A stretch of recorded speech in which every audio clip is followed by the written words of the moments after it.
Selamat pagi teman-teman, selamat pagi Pak Priza. Kami dari kelompok 5 akan mempresentasikan tugas mingguan kami, review materi, tekanan, dan ruang publik pada media massa radio di Indonesia. Next slide. Di mana anggota kelompok kami terdiri dari saya sendiri Ahmad Hudan, ada Putri Sabrina Surur, Jiskari Nasbudiarti, Haikal Akbar, Joshua Ape Hutasoid, Niputu Tika Bidiah Pepiani, dan Anissa Fitri Isvanita. Next slide.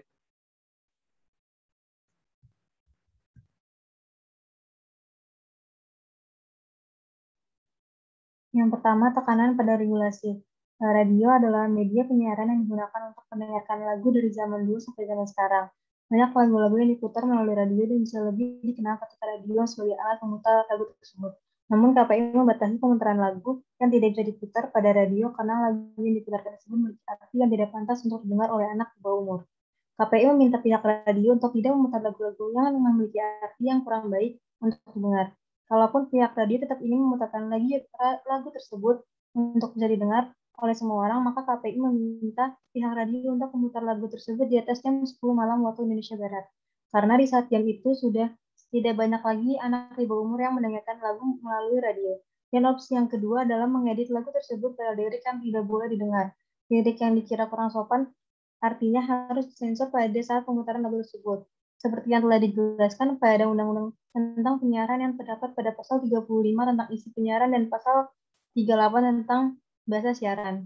Ada juga hal yang harus terjadi yang telah diatur dalam Undang-Undang Nomor 32 Tahun 2002 tentang penyiaran yang menjelaskan bahwa jarak radius pancaran gelombang radio hanya bisa terpancar sejauh 2,5 km dari lokasi pemancar. Next.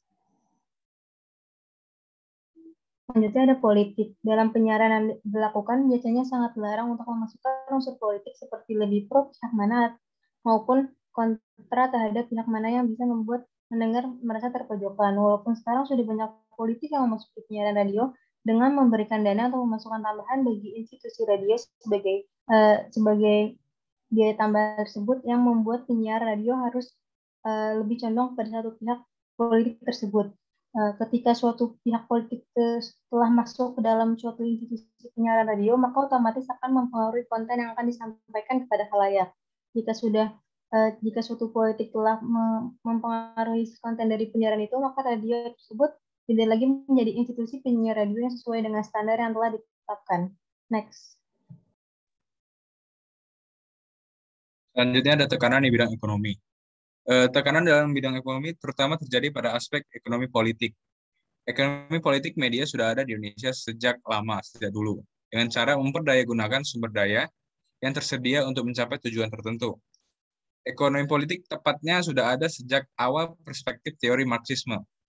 Ekonomi politik terlalu terpaku dalam memberi perhatian lebih dalam mendeskripsikan dan menganalisis kapitalisme. Sebuah sistem yang mengubah sumber daya seperti pekerja, bahan mentah, lahan, dan informasi menjadi komoditas yang dapat dipasarkan dan memberikan keuntungan bagi para pemilik modal dalam sistem tersebut. Next.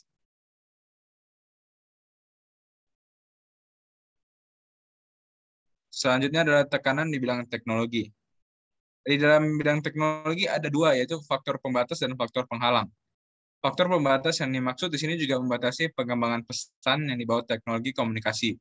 Jika diibaratkan secara sederhana, kadang orang punya nafsu besar, tetapi tenaga kurang.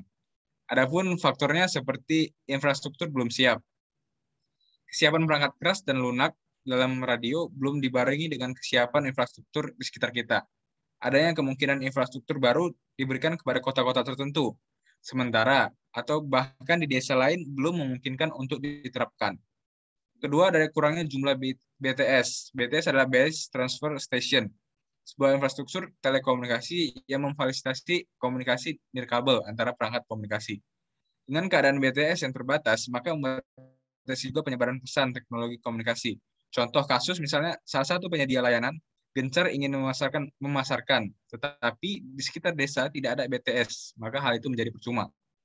Kemudian ada tiadanya perangkat pendukung, yang keempat adanya daerah terpencil, dan kelima adanya faktor penghalang.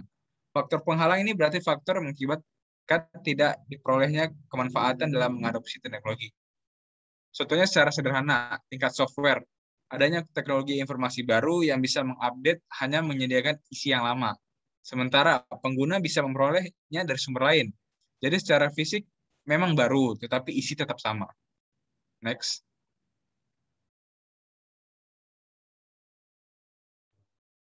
Berdasarkan tekanan yang telah dijelaskan sebelumnya dalam radio, terdapat beberapa dampak yang dapat dampak dari tekanan tersebut, yaitu aspek pertama adalah aspek regulasi karena Undang-Undang 32 tahun 2002 membatasi radius pancaran radio hanya sejauh 2,5 km sehingga hal itu berdampak pada penyiaran. KPI juga membatasi pemutaran lagu-lagu yang memiliki arti kurang baik didengar sehingga KPI meminta pihak radio untuk menyiarkan lagu tersebut di atas jam 10 waktu Indonesia Barat. Aspek kedua yaitu aspek politik yang dimana penyiaran radio tidak boleh membahas sebuah politik dan harus bersikap netral dan dalam melakukan penyiaran. Jika penyiaran radio membahas tentang politik, dikhawatirkan akan menggiring opini kepada satu pihak sehingga pendengar menjadi tidak nyaman. Aspek ketiga yaitu aspek ekonomi, di mana penyiaran radio akan digunakan sebagai kepentingan ekonomi politik seperti era digitalisasi dengan mengolah sebuah informasi menjadi konten dan menyebarkan dalam bentuk digital. Aspek terakhir yaitu aspek teknologi, yaitu di mana terdapat penghalang bagi user atau lembaga yang mengadopsi siaran yang menimbulkan dampak teknologi, yaitu membatasi pengembangan pesan di bawah teknologi komunikasi. Dari beberapa dampak disebutkan di atas, bahwa dampak yang ditimbulkan dari aspek regulasi, politik, dan teknologi termasuk ke dalam kategori Freedom for, yang dimana dampak dari ketiga aspek tersebut merupakan jawaban dari pertanyaan apa atau siapa yang merupakan sumber kontrol atau campur tangan yang dapat menentukan seseorang untuk melakukan atau menghendaki satu hal ini dan bukan hal itu. Sedangkan dampak dari aspek ekonomi masuk ke dalam Freedom from, di mana penyiaran radio akan digunakan sebagai kepentingan politik dengan memberi informasi kepada pembeli sehingga pemilik informasi akan mendapat keuntungan. Next. Selanjutnya yaitu pembahasan mengenai public sphere, kebutuhan publik atau ruang publik. Salah satu teori komunikasi massa atau publik yang cukup kompleks hasil pemikiran dari dua generasi filsuf ternama yang kemudian disempurnakan menggunakan perspektif Jürgen Habermas, melahirkan pemikiran baru, yang jika dipandang melalui kacamata komunikasi massa membahas tentang kepentingan publik yang seharusnya dipenuhi oleh pihak industri media massa, sebagai institusi yang menyandang public trust atau kepercayaan halayak dalam proses produksi konten hingga distribusi konten.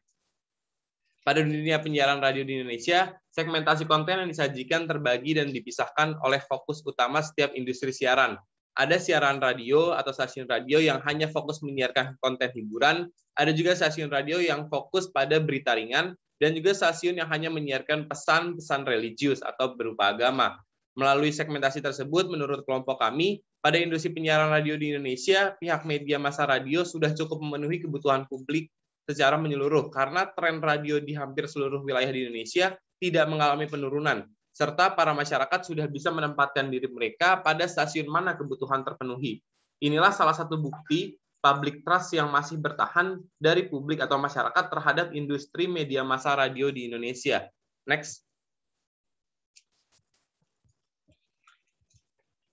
Teori yang berkaitan dengan industri media massa radio di Indonesia, seperti yang sudah kita ketahui bahwa pers merupakan media massa yang melakukan kegiatan jurnalistik yang berbentuk tulisan, suara, dan juga gambar serta grafik. Pers memiliki suatu peranan yang sangat penting ketika menopang sejarah bangsa dalam bingkai negara Kesatuan Republik Indonesia. Teori yang pertama yaitu teori pers otoriter atau authoritarian theory. Teori ini menjelaskan tentang bagaimana pers memiliki tugas untuk mendukung dan membantu politik pemerintah yang berkuasa untuk mengabdi pada negara. Bisa dilihat pada masa kejayaan Orde Baru, pers dikenal sebagai pers pembangunan. Karena pers di Indonesia tidak mempunyai kebebasan, karena pers harus mendukung semua jenis program pemerintah. Pada teori ini tidak diperbolehkan mengkritik alat-alat negara dan penguasa, dan juga pers berada di bawah pengawasan dan kontrol pemerintah.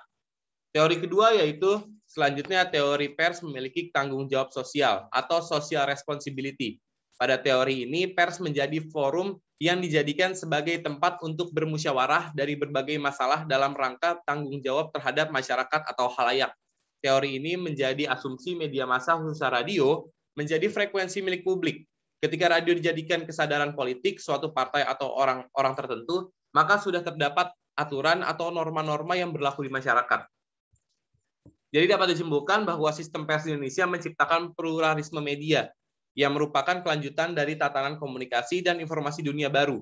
upaya media pada saat ini dilakukan bukan untuk membangun public sphere yang benar-benar membebaskan masyarakat dari cengkraman kekuasaan baik politik maupun ekonomi. Next.